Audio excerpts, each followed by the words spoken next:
क्या हाल है। I hope आप लोग अपनी पढ़ाई में लगे हुए होंगे।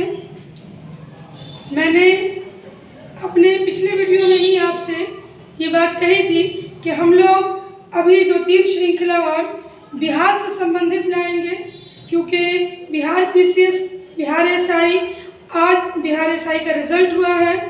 उन सभी छात्रों को बधाई जिन्होंने बिहार एसआई पीटी क्वालिफाई किया, और उन सभी छात्रों को एक रिक्वेस्ट है मेरी कि वो नाउम्मीद ना हो जिनका रिजल्ट नहीं हुआ, क्योंकि रिजल्ट ना होना कोई नाउम्मीदी नहीं है, बल्कि आपको इस बात के लिए प्रेरित करता है कि थोड़ी मेहनत और चाहिए, थोड़ा वक्त और दीजिए। तो वो सभी छात्र जिनके पीटी के रिजल्ट हो गए हैं वो अपने मेंस के रिजल्ट के लिए अपनी तैयारी को आगे ले जाएं, और जो छात्र छूट गए पीछे, जिनका रिजल्ट नहीं हुआ या जो परीक्षा में इस बार पहली बार सम्मिलित होंगे, वो आइए तैयारी आगे बढ़ाते हैं और तैयारी को एक नए जोर शोर से, एक नए लगन से शुरू कीजिए। निश्चित ही सफलता आपके कदम चूमेगी। असफलता से घबराना नहीं चाहिए, क्योंकि असफलता ही सफलता की कुंजी बनती है। हमें सिर्फ अपनी असफलताओं से शिक्षा लेना चाहिए कि हमारी तैयारी में कहाँ कमी रह गई कि हमारा रिजल्ट नहीं बना, और हमें कहाँ बेहतर करना होगा कि हमारा रिजल्ट बन जाए। तो अपनी तैयारी को एक नया आयाम दीजिए और तैयारी में लग जाइए। हमारे ये टॉपिक्स बिहार एसआई और बीपीएससी, बिहार एसएससी, इन सभी परीक्षाओं के लिए उपयोगी हैं। पीसीएस परीक्षा की तैयारी के साथ साथ आप एसआई की तैयारी करने वाले छात्र भी वीडियो में जो मैं पढ़ा रही हूँ उसे टॉपिक बाय टॉपिक पढ़ते जाइए। आपका रिजल्ट अवश्य बनेगा और बनना निश्चित है अगर आप तैयारी हमारे साथ लगातार करेंगे। हमारे बहुत सारे छात्रों का आज रिजल्ट हुआ है, लगातार कॉल आ रही है, मैम रिजल्ट हो गया, और उन छात्रों के भी आ रहे हैं जो किसी वजह से जिनका नहीं हो पाया। तो बस मैं चाहती हूँ कि अगले रिजल्ट में आपका कॉल आए कि मैम रिजल्ट हो गया, और यही मेरी सफलता होगी, आपका रिजल्ट। कल मैंने अपने वीडियो में आपसे एक प्रश्न पूछा था कि ऑस्ट्रेलियन ओपन 2021 के विजेता, एकल वर्ग में महिला विजेता कौन है? तो इसकी महिला विजेता है एशले बार्टी।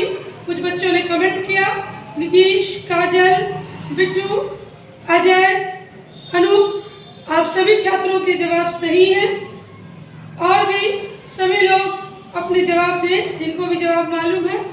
आज का प्रश्न आज के वीडियो के अंत में पूछूंगी।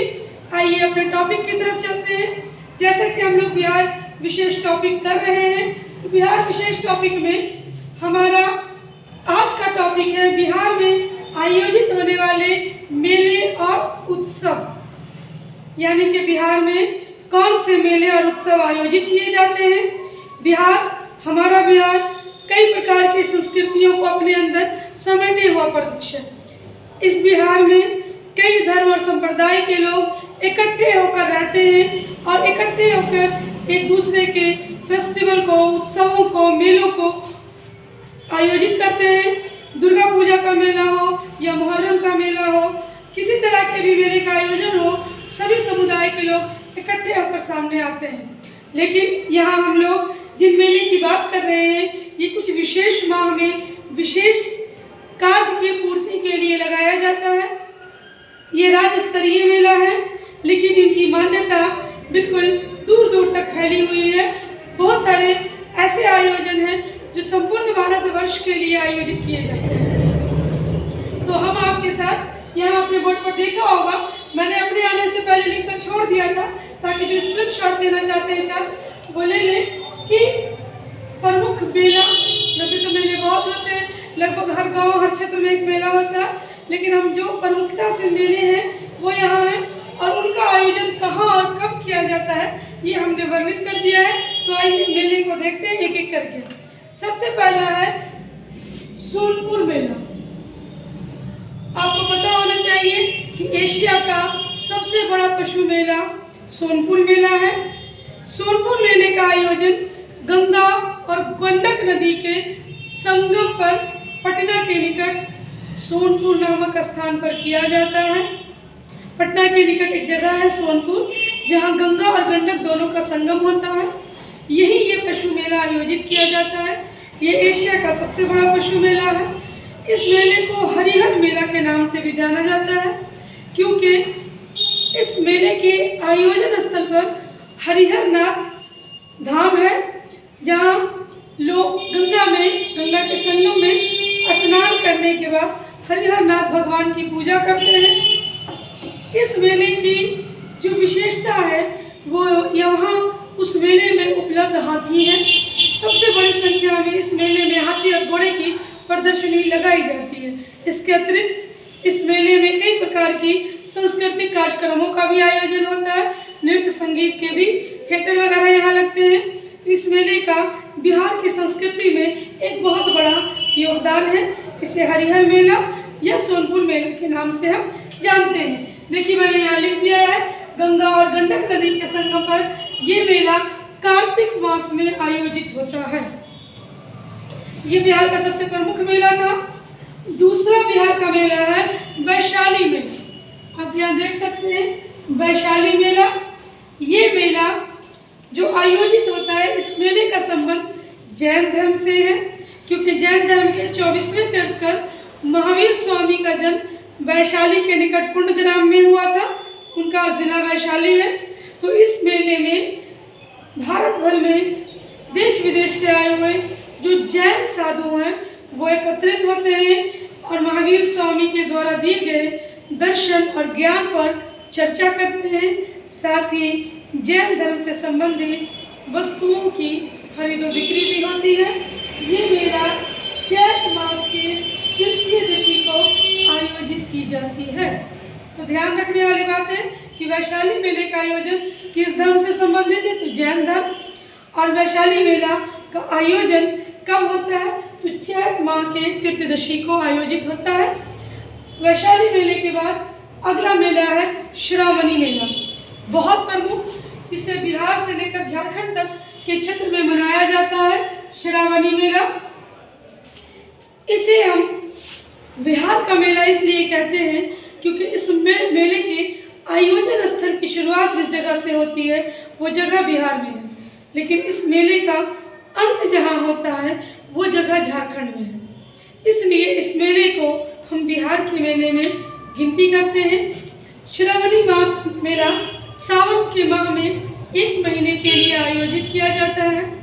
ये मेला भागलपुर के निकट सुल्तानगंज से लोग जल उठाकर शुरू होता है और सुल्तानगंज से लेकर देवघर की दूरी जो 150 किलोमीटर है, इस पूरे मार्ग पर इस मेले का आयोजन किया जाता है। तो श्रावणी मेला बिहार से झारखंड तक फैला हुआ है और ये भागलपुर के सुल्तानगंज से झारखंड के देवघर तक आयोजित किया जाता है।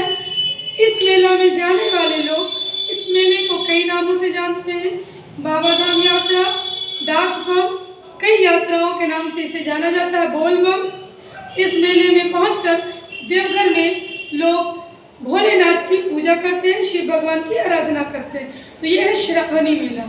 क्वेश्चन दे देगा एग्जाम में, कौन सा मेला है जिसका आयोजन एक ही समय में बिहार और झारखंड दोनों में होता है, तो श्रावणी मेला।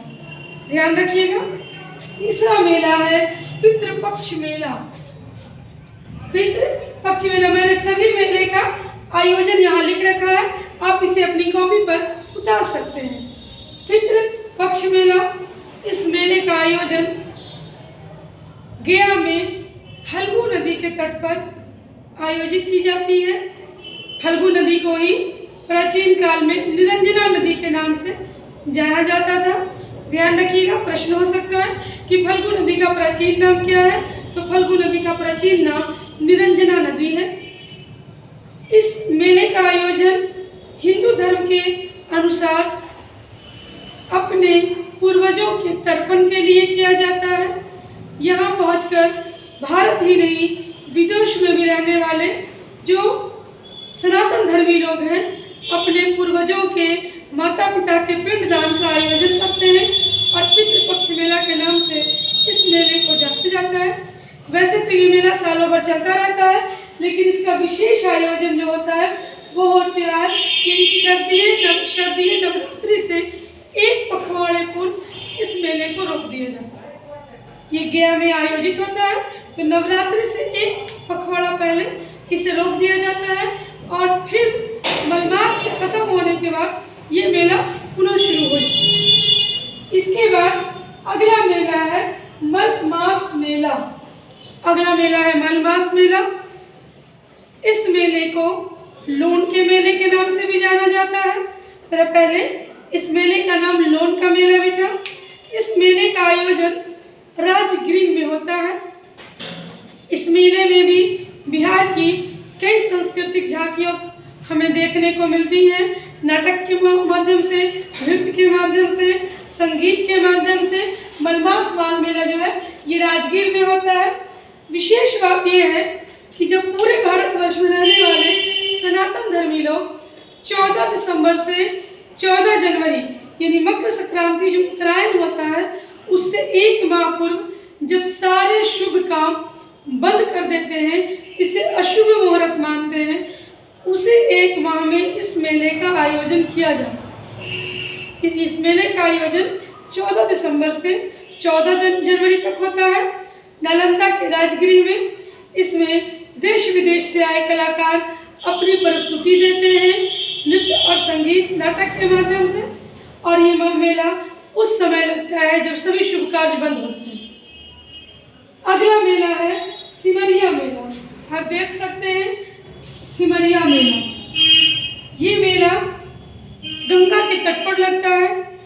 गंगा जब पटना डिस्ट्रिक्ट से बेगूसराय डिस्ट्रिक्ट में इन करती है तो गंगा के एक छोर को जो पटना डिस्ट्रिक्ट में है हम लोग हाथीदह के नाम से जानते हैं, जहाँ हाथीदह जंक्शन है, और उससे पुल के दूसरे छोर पर जिस पुल का नाम है राजेंद्र पुल, जहाँ वो पुल समाप्त होता है उस जगह का नाम है सिमरिया।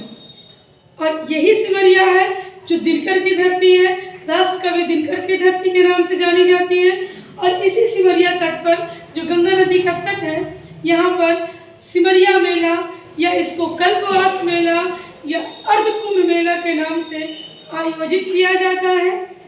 इस मेला में आने वाले श्रद्धालु वहाँ फूस की झोपड़ी बनाकर रुकते हैं और गंगा स्नान करके वहाँ पर मंदिर में जलाभिषेक करते हैं। तो यहाँ मैंने देखिए लिख दिया है कि कार्तिक माह में इस मेले का आयोजन कार्तिक माह में होता है।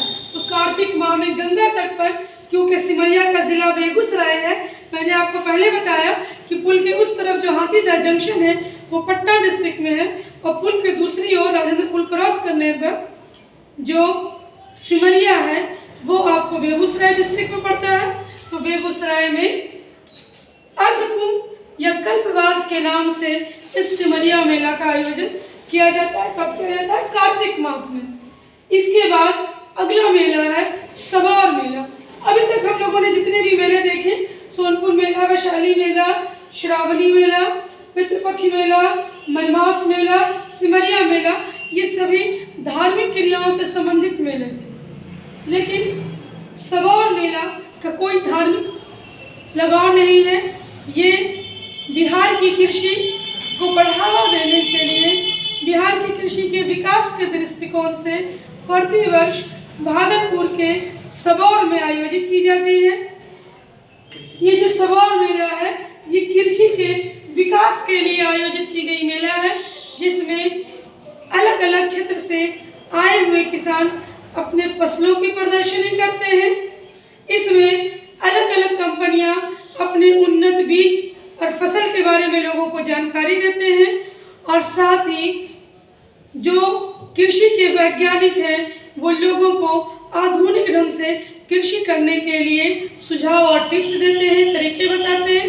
अर्थात कि कुल मिलाकर ये कृषि से संबंधित मेला है जो भागलपुर के सबौर में आयोजित किया जाता है, सबौर मेला। इसके बाद अगला मेला है पाप हरनी मेला। नाम से ही प्रतीत होता है कि पाप को हरने के लिए इसका आयोजन होता है। भागलपुर में मंदार पर्वत के तलहटी में एक तालाब है, जिस तालाब का नाम है पाप हरनी तालाब। इस तालाब का नाम है पाप हरनी तालाब। कहाँ है? भागलपुर में, मंदार पर्वत के तलहटी में। लोगों की मान्यता है कि मकर संक्रांति के दिन अगर इस पाप हरनी तालाब में नहाकर गुड़ चूड़ा और तिल का, दही चूड़ा तिल गुड़ का भोग खाते हैं तो हमारे पाप स्नान के साथ ही उतर जाते हैं, पाप मिट जाते हैं। इसलिए इस मेले का आयोजन मकर संक्रांति के दिन मंदार पर्वत की तलहटी में आयोजित किया जाता है। बच्चों के लिए रंग बिरंगे झूले, खाने का स्टॉल जैसे अनेकों चीज़ों के साथ बड़ी ही सुहानी सी चित्र पेश होती है, जो है पाप हरनी मेला। तो यहाँ देख लीजिए, पाप हरनी मेला आयोजन का दिन है मकर संक्रांति और आयोजन स्थल है मंदार पर्वत के तलहटी और ये है जगह भागलपुर। तो सभा मेला भी भागलपुर में और पाप हरनी मेला भी भागलपुर में। अगला मेला है कोसी मेला। कोसी नदी का क्षेत्र है। कोसी जिसे बिहार का शोक कहते हैं, कोसी जिसे सबसे ज़्यादा मार्ग बदलने वाली नदी कहते हैं, कोसी जो प्रत्येक वर्ष उत्तर बिहार में तबाही का कारण। कोसी नदी के तट पर कटिहार जिला में ये पौष पूर्णिमा के दिन आयोजित की जाती है। इस मेला में लोग गंगा नदी में स्नान करके पूजा करते हैं। तो कोसी मेला का आयोजन कटिहार जिला में होता है और गंगा के तट पर होता है। ये वो जगह है जहाँ पर गंगा में कोसी का संगम होता है। तो गंगा का कोसी में संगम होता है कुर्सेला में, जो कि कटिहार में है। यहाँ आप देख सकते हैं पौष पूर्णिमा के दिन कटिहार के निकट कोसी नदी पर इस मेला का आयोजन किया जाता है।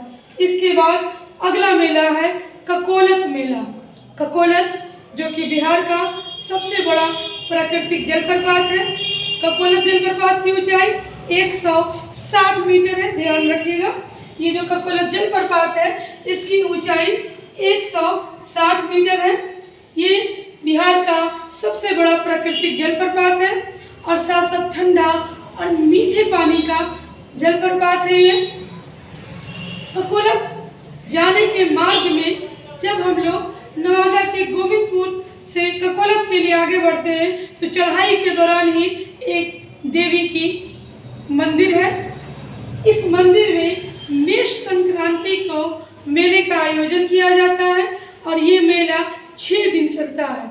तो ध्यान रखिएगा, ककोलत मेला का आयोजन मेष संक्रांति को होता है और ये मेला 6 दिन चलता है और ककोलत नवादा जिला में स्थित है।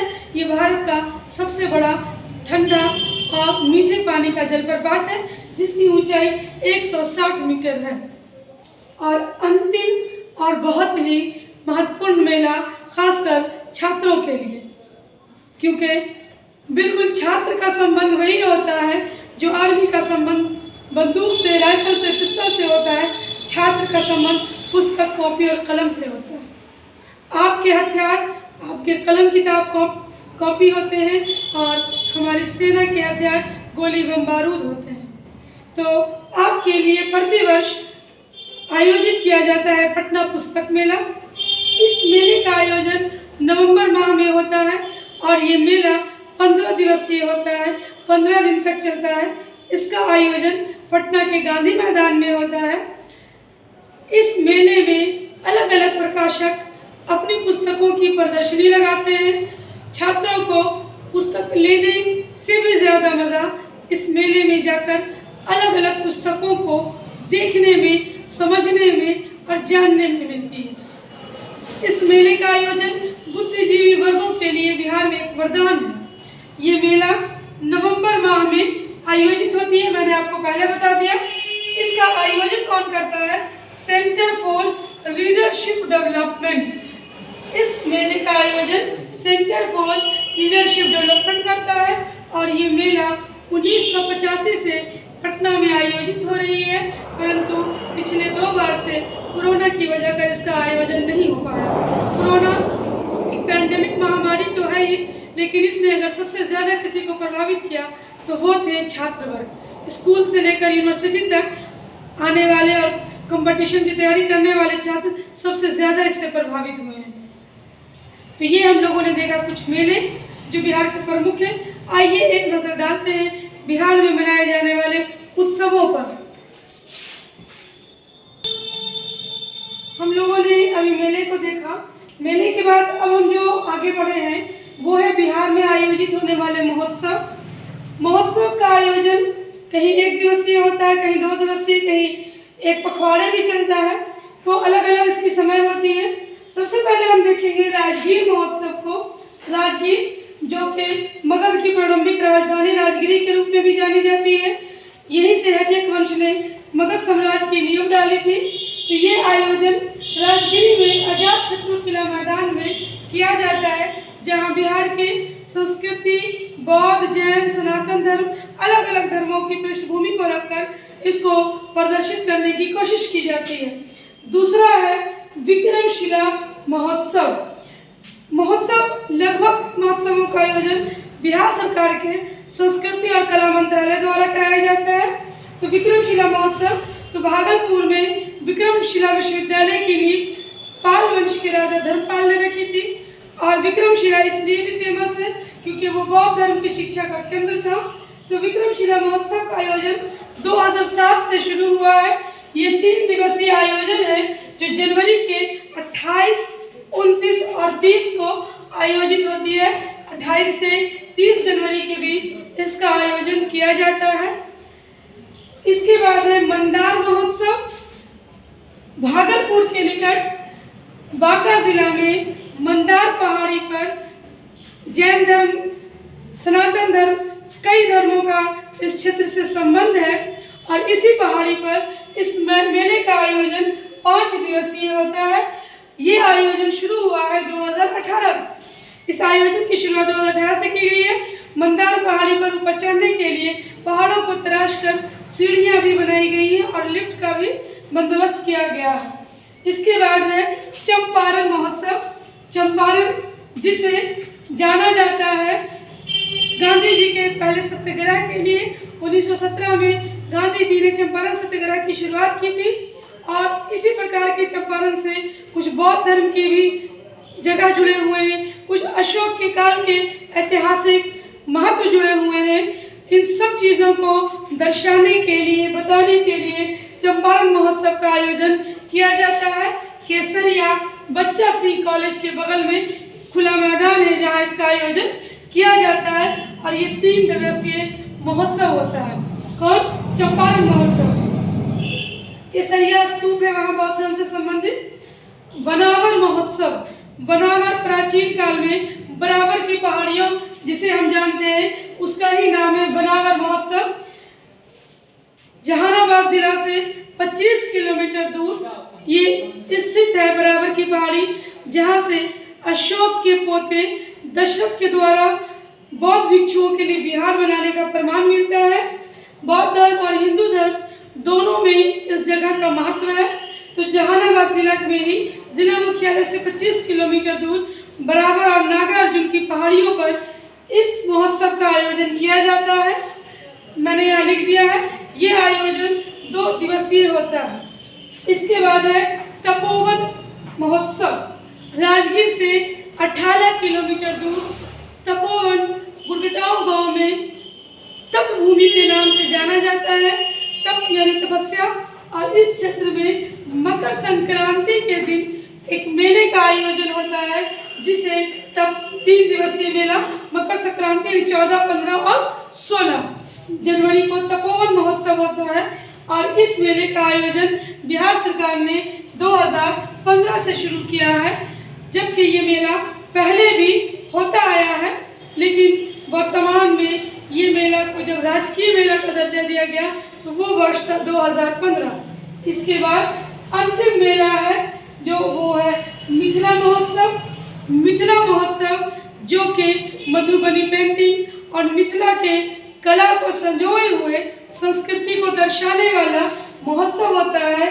ये मधुबनी पेंटिंग से संबंधित है और इसका आयोजन बिहार के मधुबनी में किया जाता है और ये बिहार के कला और संस्कृति मंत्रालय के द्वारा और पर्यटन मंत्रालय के साझा पहल से आयोजित की जाती है।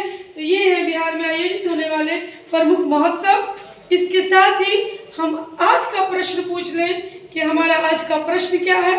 तो हमारा आज का प्रश्न है कि कल हमारा बजट पेश हुआ है। तो कल तो हमारा बजट हमारे भारत की पहली महिला वित्त मंत्री निर्मला सीतारमण ही ने पेश किया। इनका तीसरा बजट था ये।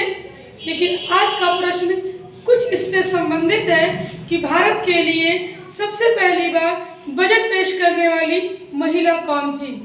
ध्यान रखिएगा, भारत के लिए सबसे पहली बार बजट पेश करने वाली महिला कौन थी।